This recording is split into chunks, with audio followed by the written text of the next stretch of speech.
Hey everybody, well, today's one-a-day is going to be short and sweet. I don't know how sweet it's going to be, but today's one-a-day is I love dysfunctional relationships. You know, when I was going to put the quote here on Facebook, Instagram, when I put the quote on, one of the people that work for me, I said, I love dysfunctional relationships. And he said, yeah, I kind of do too. And I go, are you kidding me? And he said, no.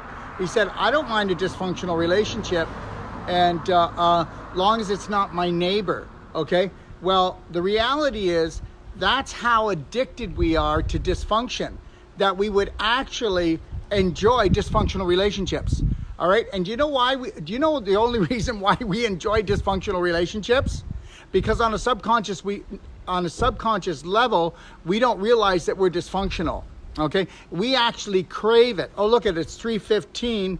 I think I'll give my mother-in-law or my mother or my brother or my sister a call, and then I go, oh my God, why do I call them? Every time I call them, they just, well, why did you call them? Well, because you're running a program. And so understand something, whether you believe it or not, I have a challenge for you. In 2 weeks, this past Monday, I'm doing a Q&A. I want you to text me underneath here and tell me where you have not a dysfunctional relationship with someone in your life. And then I want you to really think about it over the 2 weeks. And then I want you to correct that text, okay, when you really think about it, because I guarantee you that a piggy doesn't know it's rolling in its own poo when everybody else is doing it. And understand something. The actual childhood trauma that we all experience, nobody escapes it. I can say to a person, so did you ever have childhood drama? And they'll say no, because they don't take neglect as actually childhood abuse. Did you know that? Well, if your mother is an alcoholic, your dad is a drug addict, if your dad is working too much and never comes home, or your mother is totally anxious all the time and in anxiety ridden because she's addicted to anxiety because that's how she gets high, then you were left out of the picture.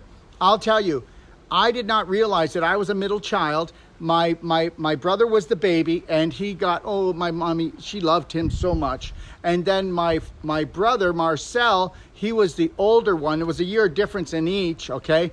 And I always said to myself, I don't mind being left alone. I don't want to deal with them anyway. But that was the only way that I knew how to deal with, that I wasn't getting the attention that I thought I should have been getting.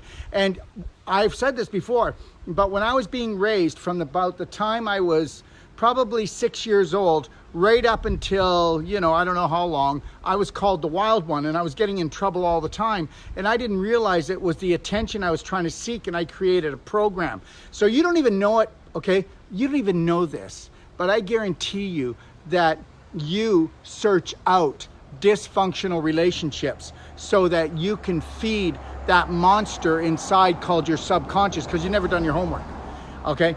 I'll tell you right now, I've taught probably, without exaggerating, 20,000 people whole life coach certification. And I will tell you that until somebody actually takes it 3 times, does my Braveheart, and they truly know what total self-love is and holding that loving line, then you have dysfunctional relationships everywhere. And you're going to tell me you don't, because you compare your relationship with everybody else you know that has dysfunctional relationships. And I need to get this across to those people who really want the life that they were told that they could live when they came down here. Okay? All right? So understand something. You're beautiful. Okay? But you got to honor the light inside yourself. And to honor the light means and the only way you're going to do that is with total self-love. And people can say, well, you know what? I fill my heart up, and my heart's always filled up with my children, my dog, and my family. And I'll tell you something. There's one broken-hearted soul right there that's up and down like a bloody yo-yo. Okay, so I want you to think about that, and I want you to challenge me with your questions, and I want you to question authority at all times, because if you take a look at the people that actually have authority over us, they're more screwed up than anybody else we know. And guess what? Having authority, you will never have authority over me. There will be nobody having authority over me. I will pay enough taxes that will keep those money grubbers off of my property, and that's it. That's about as much authority that anybody's going to have. Nobody's going to have authority over my mind, my body, or my heart, and I am the one that calls the shots in my life. And that's the way it's going to stay, and I hope you are too. All right? So don't make me an authority for your life. Make you the authority for your life. Question everyone. Question me. God bless. Have a beautiful day.